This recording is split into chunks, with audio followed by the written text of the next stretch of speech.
नमस्कार। आप जुड़े हैं रेडियो दी लॉस्ट गार्डन और हमेशा की तरह आज फिर मॉर्निंग में मैं माँ के साथ रेडियो दी लॉस्ट गार्डन में लेकर आया हूँ आज का प्रश्न उत्तर का सिलसिला। खूब सी बातें होंगी। जैसा कि आप जानते हैं कि पूरे पंजाब में इस वक्त जो है टेम्परेचर जो है डाउन है और इसमें जो है बुद्धिमत्ता की बातें सीखने के लिए मैं माँ के पास बैठा हूँ और आप सुन रहे हैं रेडियो दी लॉस्ट गार्डन। माँ से सवाल मेरा यह है कि माँ, आप बहुत से देशों में घूमे हैं और आपको कौन सा देश जो है आपको अच्छा लगा माँ?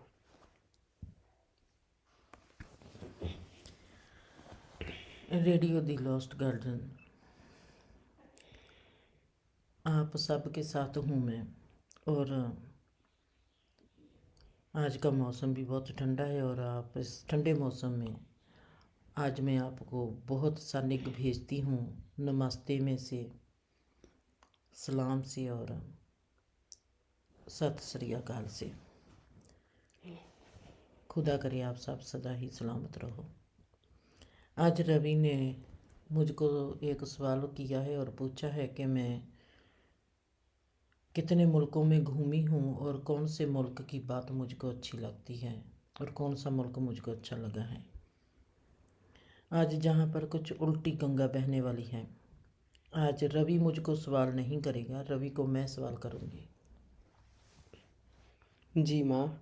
और आपकी यह बात सुन के पहले ही जब प्रोग्राम शुरू होने होना था ना, उस वक्त ही मेरी एनर्जी जो थी ना डिफरेंट थी।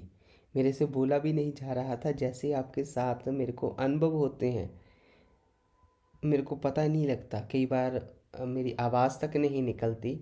और ऐसा ही आज जब मैंने प्रोग्राम शुरू किया उस वक्त हुआ मेरे साथ। मेरा दिल नहीं था बोलने को। और हम हमेशा ही ये प्रयत्न रहता है मेरा कि क्योंकि आपकी जब एनर्जी जो है हाई होती है, आप जब जीवन में बहुत गहरे होते हो, मैंने नहीं देखना कुछ भी। मैंने माइक लाकर रेडियो जो है ऑन कर देना है ताकि जो सब कुछ जो है लाइव हो सके। क्योंकि मेरे को लगता है कि माँ के एक्सपीरियंस पूरी दुनिया में लाइव जाने चाहिए, सबको पता होने चाहिए। और वही बात आज उल्टा आप मेरे को बोल रहे हो कि उल्टी गंगा बहेगी। माँ, उल्टी गंगा बहाने की ज़रूरत क्या है? हम सीधी बहाते हैं ना, जो ठीक चल रहा है उसको ठीक ही रहने दो। उल्टा बहाओगे तो उल्टी गंगा बहने बहाने का मतलब है कि आपने सदा ही मुझको सवाल किया है, आज मैं रवि आपको सवाल करती हूँ। हमने देखा है, आपको मैं हर रोज़ एक्सपीरियंस बताती हूँ और बताती हूँ कि जैसे रात हुआ था वाक़या, और मैंने वहाँ पर सुखवीर को बहुत याद किया और सुखवीर के साथ साथ मैंने आप सबको भी बहुत याद किया कि काश आप सब संसार सब मेरे साथ होता और मैं आपको बताती कि ये जो हम कहते हैं कि ये वक्त है, ये वक्त क्या है, व्हाट इज़ द टाइम। और इस टाइम की जो डेफिनेशन दी है, आप कहीं पर भी देखोगे, गूगल करो या कहीं पर भी देखोगे, आपको समझ में नहीं आएगी कि ये कैसे बात करते हैं और क्या है। और मैंने जब कल रात ऐसे लिख रही थी टाइम पर, वो टाइम को लिखते लिखते मेरे में एक सवाल आया, इनलाइटेड पर्सन कौन होता है रवि। आज मेरे सवाल आपकी ओर चलेंगे। आप किसको मानते हैं? आपने ओशो के आश्रम में अपने दोस्तों के साथ काफ़ी समय गुजारा और आपने आले दुआले इंडिया में कितने लोग देखे हैं, कितने गुरु हैं। और मैं आज आपसे पूछती हूँ, आपकी जो जर्नी है उसको मैं लेके आती हूँ। आज मैं हूँ होस्ट और रवि है मेरा गेस्ट। उल्टी गंगा बहेगी और अब रवि आपको बताएगा कि इसने ओशो के आश्रम में भी बहुत वक्त गुजारा है और उसके साथ साथ और जहाँ के आज कल के जो धर्म गुरु हैं उनके साथ भी इसका काफ़ी वक्त गुजरता है, क्योंकि ये न्यूज में काम करता है और इसका काफ़ी लेन देन है इन लोगों के साथ। और मैं आपको रवि पूछती हूँ, आपकी जो क्वालिफिकेशन है वहाँ से आपने कैसे देखा कि इनलाइटेड पर्सन कौन होता है? आप इनलाइटेड पर्सन को कैसे देख पाते हो और कैसे समझोगे कि हाँ ये वाकया ही इनलाइटेड है? जी माँ, बिल्कुल बहुत एक ऐसा सवाल है कि जिसको अक्सर ही जब मैं किसी और से पूछूंगा तो वो कहते हैं कि हम बयान नहीं कर सकते। कुछ लोग बोलेंगे कि इनलाइटेड पर्सन वो है कि जिसको संसार का भी ज्ञान होता है, ज्ञा और अज्ञात जो चीज़ें हैं उनका भी ज्ञान होता है, दोनों डायमेंशन का होता है। कुछ बोलेंगे जिनको सेल्फ रियलाइजेशन है और कुछ बोलेंगे जिनको गॉड रियलाइजेशन है। पर मैं क्या देखता हूँ, मैं क्या सोचता हूँ, इनलाइटेड मास्टर कौन होता है?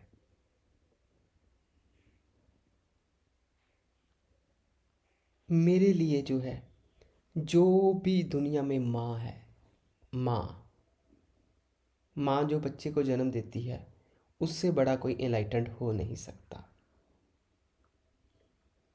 ये जो आपकी डेफिनेशन है, ये एक माँ को तो प्रभावित कर सकती है कि मेरा बच्चा मेरे लिए इतना बोलता है, पर ये माँ की बात नहीं, जहाँ पर है माँ भी इनलाइटेड हो सकती है। इनलाइटमेंट की बात है, ना कि किसी रिलेशन की बात है। आप सीधी बात करो, इनलाइटमेंट की बात करो, आप इनलाइटेड किसको मानते हो? क्या आपको लगता है कि आज के जो भी हमारे धर्म गुरु हैं उनमें से आपको किस में दिखाई देती है इनलाइटमेंट? मैं आज के धर्म गुरुओं बहुत से मैंने देखे हैं, जैसा कि आपने बताया कि मैं ओशो के आश्रम अथवा कई और आश्रम आश्रम हो या कई धर्म गुरु हों जिनको मैंने करीब से देखा है।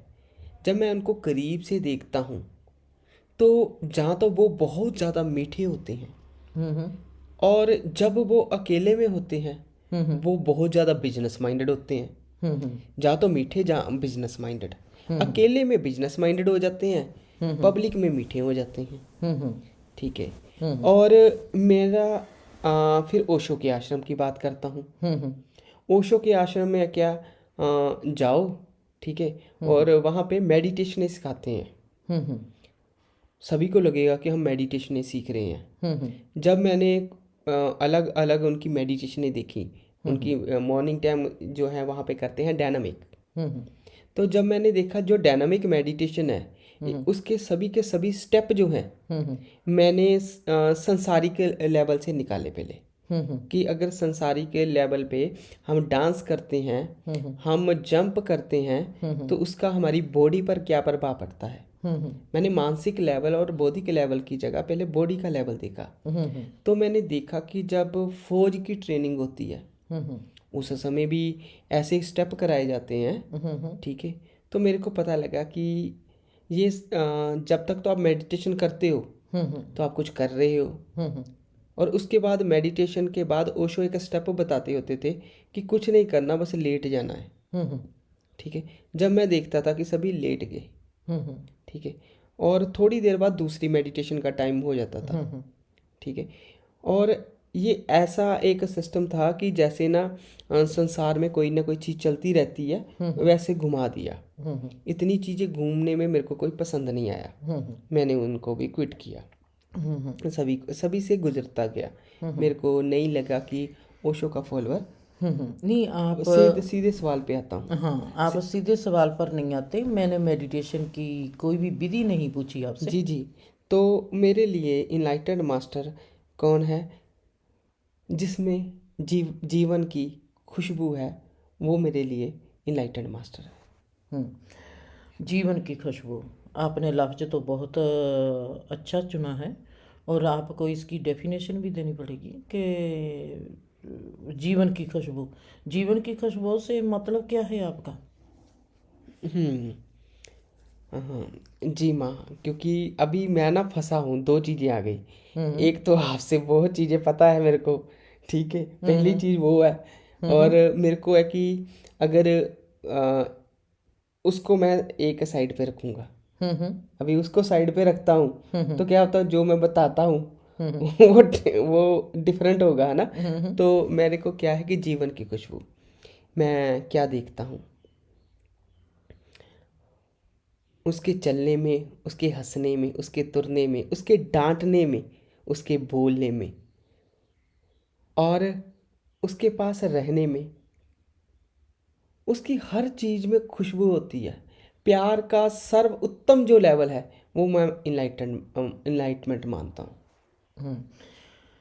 प्यार का सर्वोत्तम और इनलाइटमेंट क्या होती है? जैसे मैं इसको खुलासा करती हूँ रवि। हम्म। मेरे लिए इनलाइटमेंट क्या है और मैं किसको मानती हूँ इनलाइटमेंट ये होती है। हम कहते हैं कि बुद्धा निर्वाणा की प्राप्ति को प्राप्त कर गए और हमारे ऋषि मुनि गॉड रियलाइजेशन को हो गए। हमने कितनों को सुना है और कितनों को जाना है, पर मेरे को लगता है कि फुली इनलाइटमेंट ये नहीं होती। फुली इनलाइटमेंट मेरी मेरी अपनी सोच है, मेरी अपना दृष्टिकोण है, मेरा अपना जीवन को देखने का तरीका है।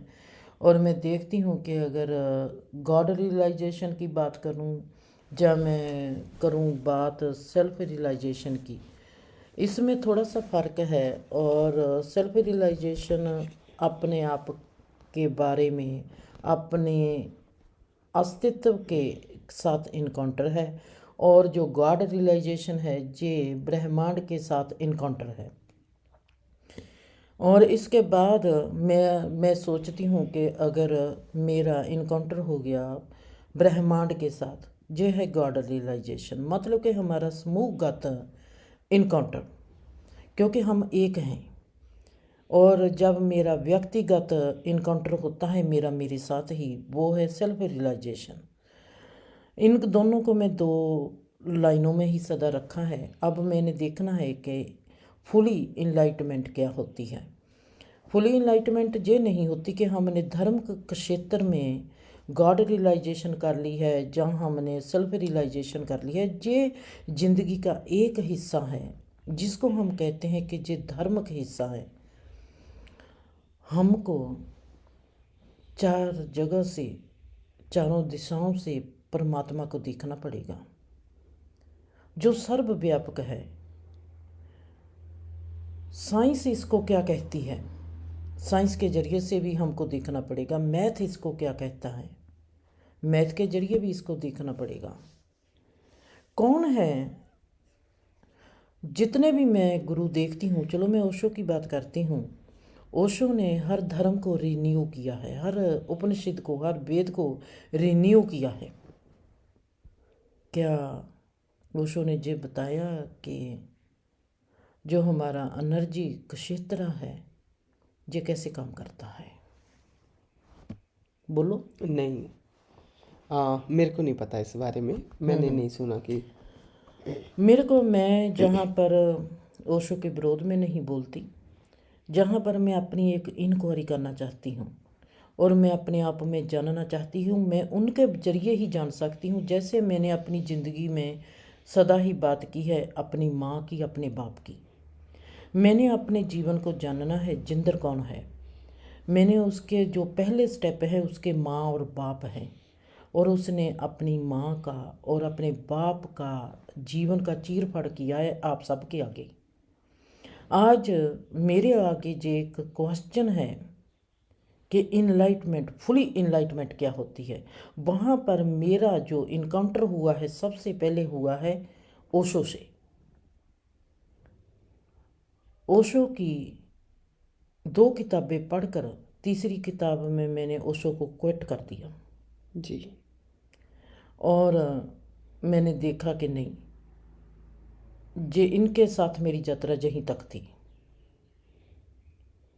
मेरी ज़िंदगी चली जाती है, चली जाती है। जैसे मैंने अपने माँ बाप का इनकाउंटर किया आप सबके आगे, आज मैं करती हूँ ओशो का, क्योंकि ओशो मेरी ज़िंदगी का पहला इनकाउंटर मीन्स आमना सामना। आमना सामना। आमना सामना। आमना सामना। मैं ओशो को कैसे देखती हूँ, और जीवन को कैसे देखती हूँ। जैसे मैंने देखा कि मैं अपनी माँ को कैसे देखती हूँ और खुद को कैसे देखती हूँ, अपने बाप के अस्तित्व में से मैं खुद को कैसे देखती हूँ, मेरा और मेरे बाप का रिश्ता कैसा था, मेरा और मेरी माँ का रिश्ता कैसा था, मेरा और संसार का रिश्ता कैसा है, मेरा और रवि का रिश्ता कैसा है, मैंने इनमें से देखना है। और आज मेरा ये रवि है कि मैंने अपने आगे आमो सामने, जाए से कहो कि फेस टू फेस, मैं आज अपने आगे लेके आती हूँ ओशो को। ओशो को मैं ऐसे नहीं देख सकती कि जी। ओशो फुली इनलाइटेड है। सेल्फ रियलाइजेशन हो सकती है उनको, गॉड रियलाइजेशन कहूँ मैं नहीं मानती। और अगर, क्योंकि मेरे पास इसके प्रूफ हैं, बिल्कुल। कोई भी इंसान जो गॉड रियलाइजेशन भी होगा वो जिंदगी के किसी भी हिस्से को कभी भी इनकार नहीं करेगा। ओशो को मैंने 3 हिस्सों को इनकार करते देखा है। और सबसे पहला हिस्सा है उसका साइंस को धर्म से अलग मानना। बिल्कुल बिल्कुल। दूसरा हिस्सा है राजनीति को धर्म से अलग मानना। इसका मतलब ये नहीं है कि राजनेता गलत हैं और धर्म का नेता ठीक हैं। राजनीति क्या होती है, सही राजनीति क्या होती है, राजनीति का धर्म के साथ क्या संबंध है। तीसरा, जब वो कभी भी किसी भी बात पर हंसा मजाक करते थे और जो जो जोक सुनाते थे, कई बार जोक ऐसे होते थे कि जो उस इंसान के मुंह से फबते नहीं, जो करोड़ों लोगों का गुरु बना हुआ है। ये बात अच्छी नहीं थी। किसी भी जीवन के हिस्से को इनकार कर देना, जो गॉड रियलाइजेशन वाला इंसान हो वो जीवन के किसी भी हिस्से को इनकार कैसे कर सकता है। जैसे आज मेरे में ये बात क्यों आई कि मैंने रवि से ये सवाल करना है। जी। मैं देखती हूँ मेरा जीवन किसी भी हिस्से को इनकार नहीं कर पाता, मुझको उस हिस्से में ही परमात्मा दिखाई देने लगता है। जब मैं देखती हूँ कि परमात्मा ने आज मुझको ये सिखाया, व्हाट इज़ द टाइम, जो मेरे एक्सपीरियंस हैं ये सब साइंस के काम आने वाले हैं। धर्म सबसे बड़ी साइंस है, साइंस सबसे बड़ा धर्म है। कोई भी इंसान किसी भी जिंदगी के हिस्से को इनकार कैसे कर सकता है जबकि वो गॉड रियलाइजेशन वाला हो। अगर वो जिंदगी के किसी भी हिस्से को इनकार करता है, इसका मतलब है कि वो गॉड रियलाइजेशन वाला नहीं है। जैसे आज के रवि धर्म गुरु हैं, सब करते हैं गीता की बात, सब करते हैं गुरु ग्रंथ साहब की बात, सब करते हैं कुरान की बात, सब धर्म के ग्रंथों की बात करते हैं। कौन है जो कहता है कि मैंने मौत को देखा है, मौत ऐसी है? कौन कहता है कि मैंने धर्म को देखा है? आज बाबा नानक ने जिसको कहा इक ओंकार सतनाम करता पुरख निरभौ निर्वैर अकाल मूर्त अजूनी से भंग, इसका मीनिंग सही में ये है और मैंने ये अनुभव किया है। वो अपने अनुभव से क्या बाबा नानक के आगे झुका है? जब बाबा नानक की ही बात करता है, बात करने तो हम आस पड़ोस की भी बात करते हैं, चुगली भी करते हैं, गवांडी मुल्कों की भी बात करते हैं, पड़ोसी मुल्कों की बात करते हैं। हम अपने आप में कभी भी अपनी बात नहीं करते, अपने ख़ानदान की बढ़ियाई करते हैं पर अपने ख़ानदान को कभी झूठा भी नहीं करते। कौन है जो कहता है कि जीवन ऐसा है? किसने बताया है कि साइंस में से धर्म ऐसा है? किसने बताया है कि धर्म में साइंस ऐसी है? किसका है अपना एक्सपीरियंस? कौन बताता है एक्सपीरियंस? कौन है जो कहता है कि मैं इनलाइटेड हूँ, मैं अपना सेल्फ रियलाइज्ड पर्सन हूँ? धर्म की किताबों की बातें तो सभी कर सकते हैं, मैं भी कर सकती हूँ। जितनी मर्जी उठा लो, मैं धर्म की किताबें क्यों कर पढ़ूंगी जब मेरा ही जीवन एक धर्म की किताब है। मैं अपने आप को ही पढ़ने में मुझको तो बेल नहीं है, वक्त नहीं है, तो मैं कैसे किसी और की किताब पढ़ सकती हूँ। मेरे को तो कोई भी लगता नहीं है मेरे में आज, जब मेरे को कल ये एक्सपीरियंस हुआ कि वक्त कहाँ से पैदा होता है। क्या ऐसी बातें मैं सबसे पहले, क्योंकि मेरे जिंदगी के आगे सबसे पहले था ओशो। मैंने ओशो की जितनी किताब पढ़ी है या कुछ भी किया है, मेरे को तो एक भी ओशो की किताब में ये दिखाई नहीं देता कि ओशो ने कहा हो कि टाइम ये है, संसार ये है, विराग ये है। जो उसका अपना एक्सपीरियंस है, जो उसने अपने अल्फाजों में लिखा हुआ है, कुरान के जरिए नहीं, गीता के जरिए नहीं, वेदों के जरिए नहीं, मेरा अपना एक्सपीरियंस क्या है, मैं जिसको बयान कर पाऊँ, मैं जिसको सबूत दे पाऊँ। मेरा मौत के साथ इनकाउंटर है, मैं बता सकती हूँ कि मौत क्या है। मेरा अपने जीवन, जब मेरा जिंदापन, जब हमारी बॉडी हमारी आत्मा से अलग होती है, मैं वो बता सकती हूँ, क्योंकि मेरा अपना एक्सपीरियंस है। मरने के बाद किसने किसको देखा है, वो एक्सपीरियंस कहाँ बताते हैं, कौन सा गुरु बताता है, कौन सा धर्म गुरु है जो बताता है कि मौत ऐसी है, मौत शरीर से ऐसे अलग होती है, आत्मा का जे रूप है और हमारे शरीर का जे रूप है। मैंने तो किसी को देखा नहीं। बिल्कुल बिल्कुल माँ। आप जब भी बात करते हो मेरी बहुत बार हुआ है, ऐसी चीज़ें होती है। मैंने आपको बोलता हूँ माँ, कई बार जहाँ पे फेसबुक पे लोग आते हैं, हमसे चर्चा भी करते हैं और घर पे भी आ जाते हैं और बातें करते हैं कि आप बहुत टफ लिखते हो, बहुत मुश्किल लिखते हो, और हमेशा कहते हो कि इजी नहीं लिखते, आप लंबी बात करते हो और बहुत लंबा सेंटेंस। और जब मैं देखता हूँ उस सेंटेंस को, मैं देखता हूँ कि कितने शब्द उस सेंटेंस में डाल दिए और कितनी जस्टिफिकेशन की है उस सेंटेंस के साथ। बहुत ज़्यादा लंबा होता है सेंटेंस, मगर जब वो समझ में आता है तो लगता है कमाल है। जी। ऐसे ही जब मैं वैनकूवर के जो यूबीसी था, जहाँ वहाँ की वैनकूवर में जो सबसे बड़ी यूनिवर्सिटी है, वहाँ पर मुझको बुलाया गया और वहाँ पर वो लोग 13-14 प्रोफेसर थे यूनिवर्सिटी के, और वो मुझसे पूछना चाहते थे कि मैं कहाँ से पीएचडी की हुई है। और मैं उनको बता रही थी कि मैं 10 पढ़ी हुई हूँ, मैंने तो कोई पीएचडी की ही नहीं। और मैं 10वीं पास थी, 10वीं क्लास में थी, 11वीं में हुई ही थी, तब मेरी शादी हो गई और मैं कनाडा को आ गई। सो मैं पढ़ नहीं पाई, ना ही मुझको पढ़ने में कोई शौक़ था। और वो मेरे को सवाल करते हैं, और मैं तो पहली बार इतने इतने बड़े लोगों के जो कहते हैं कि इन्होंने पीएचडी की हुई है, उनके पास बैठी हूँ, उनके साथ बैठी हूँ, मैं देखती हूँ। उन्होंने मेरे को एक बात कही जिसको मैं आपकी बात से मिलाना चाहती हूँ। उन्होंने कहा कि जहाँ पर मेरे को एक कुछ लिख कर दो, और मैंने रवि वहाँ पर उनको वो कहने लगे कि हमको जहाँ पर लिख के दो कि परमात्मा क्या है। जी। और मैंने एक पहरा लिखा, और वो एक पहरा एक सेंटेंस था, एक पहरा, जैसे आप देखते नहीं हाँ, जब मैं किताबें लिखती हूँ, पूरी की और एक पहरा एक सेंटेंस था। जी माँ। वो कहते हैं एक पहरा एक सेंटेंस। मैंने कहा, आपने कहा एक सेंटेंस में लिख के देना है, और मेरा परमात्मा का बयान में एक सेंटेंस मेरा इतना बड़ा होगा कि मैं उसको एक पैरा बना देती हूँ।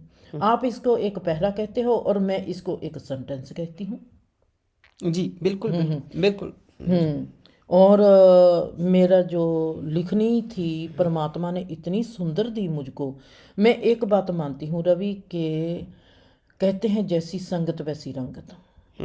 अगर मैं परमात्मा की ओर जाती हूँ, अगर मेरे में रचना ना आई, अगर मैं किसी बात में कला में निपुण ना हुई, तो फिर परमात्मा की ओर मेरा जाना, मैं सोचती हूँ कि वो गलत है। कहते हैं जैसी संगत वैसी रंगत। परमात्मा रचनहारा है, परमात्मा सबसे बड़ा कलाकार है। उसकी ओर जाते जाते इंसान में कला ना आई तो फिर वो मार्ग कैसा? जी हाँ, बिल्कुल। और साथ में ही क्योंकि वक्त जो है काफ़ी ज़्यादा है और मेरे को लग रहा है कि इस प्रोग्राम को एक बार फिर हम कंटिन्यू करते हैं, क्योंकि अब के लिए अलविदा। और साथ में ही थोड़ी देर बाद ही लाइव हो रहे हैं, प्रोग्राम कंटिन्यू चलेगा पर लंबा नहीं हम ज़्यादा करना चाहता, और इसलिए जो है इस समय जो है आप सबसे अलविदा ले रहा हूँ।